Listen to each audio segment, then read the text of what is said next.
Imagine buying a $1,000 smartphone, only to remove almost everything that makes it smart. No Instagram, no TikTok, no Facebook, no X, no YouTube, no Reddit, no games, no endless notifications. Just calls, messages, maps, music, banking, camera, and a few essential apps. Sounds ridiculous, right? Well, I actually did it for 30 days. And what happened completely changed how I think about technology. Because here's the truth. Most of us don't actually own our phones anymore. Our phones own us. So I wanted to find out, if I removed every distraction, would I become more productive? Would I finally stop doom scrolling? Would I sleep better?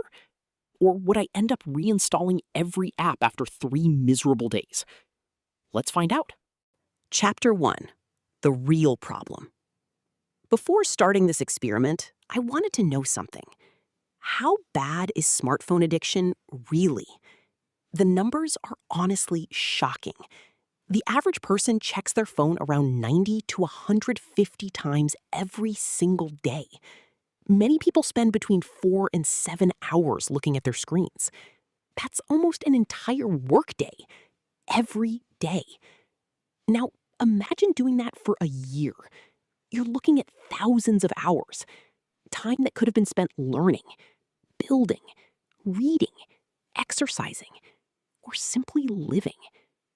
And here's what's scary. Most people don't even realize they're doing it. You unlock your phone to check the weather, then suddenly you're watching cooking videos. 20 minutes disappear. You wanted to reply to one message. Now you're scrolling memes. 30 minutes gone. It's almost like your phone has its own agenda. And that's because it kind of does. Every notification, every autoplay video, every infinite scroll, every recommendation is carefully designed to keep you looking. Because your attention is valuable. The longer you stay, the more money platforms make. So instead of trying to improve my self-control, I decided to remove the temptation completely. Chapter 2. The rules. I gave myself one simple rule. If an app wasn't absolutely necessary, it had to go. So here's what stayed. Phone calls, messages, maps, camera, calendar, banking, music, notes, email, authenticator apps. Everything else? Deleted. Instagram? Gone. TikTok? Gone. Facebook? Gone. Snapchat? Gone. Reddit? Gone. Games? Gone. Shopping apps? Gone. News apps?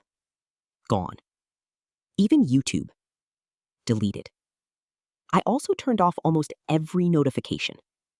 Only calls, messages, calendar reminders, and banking alerts were allowed. No badges, no vibrations, no random buzzes asking me to look at my phone. Then I made one more change. I turned my colorful home screen into grayscale. No bright icons, no exciting colors. Everything suddenly looked boring. And that was exactly the point. Because our brains naturally pay attention to colorful things. Removing color makes apps far less tempting. It sounds small, but the psychological effect is surprisingly powerful. The experiment officially began. Chapter 3, Week 1. The first week was weird. Really weird. Without thinking, I'd unlock my phone, stare at the screen, then realize there was nothing to do. No social media, no endless feed, nothing. I caught myself reaching for my phone dozens of times out of pure habit, not because I needed it, because my brain expected entertainment. And that's when I realized something. I wasn't using my phone because I was bored. I was bored because I kept using my phone. There's a huge difference. The silence felt uncomfortable. Waiting in line? No scrolling. Eating alone? No scrolling. Sitting on a bus? No scrolling.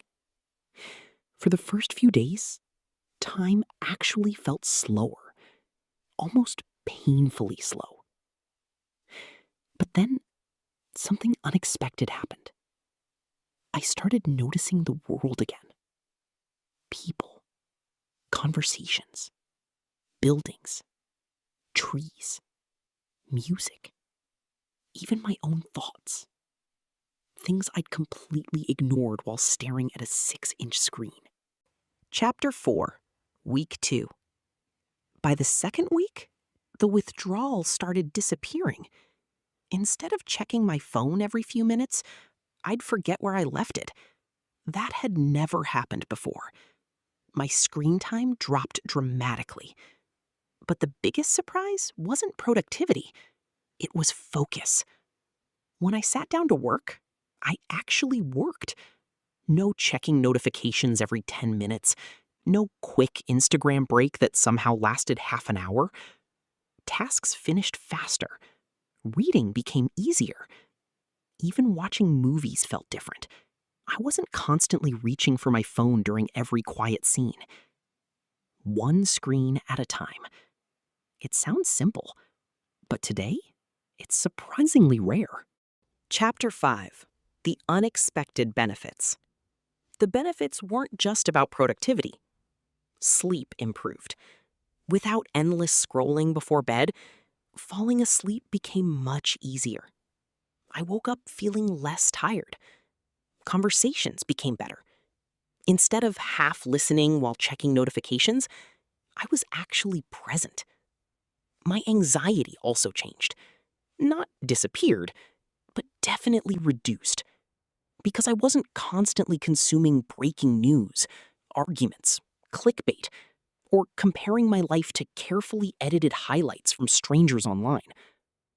Another unexpected benefit? I became intentional. Whenever I picked up my phone, there was usually a reason. Call someone, check directions, take a picture, reply to a message. Then, put it away. No rabbit holes. No algorithm deciding what I should watch next. Just done. Chapter 6. The hardest part. Now, let's be honest.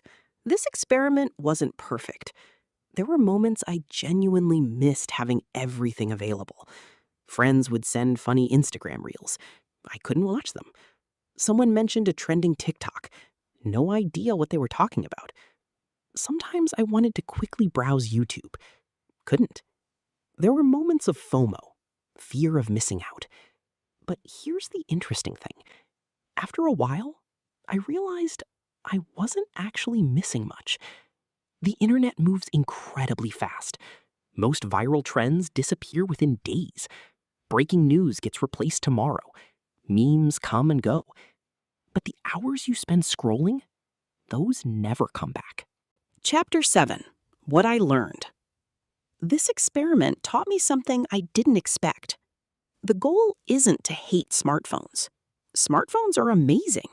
They're cameras, maps, wallets, music players, learning tools, emergency devices.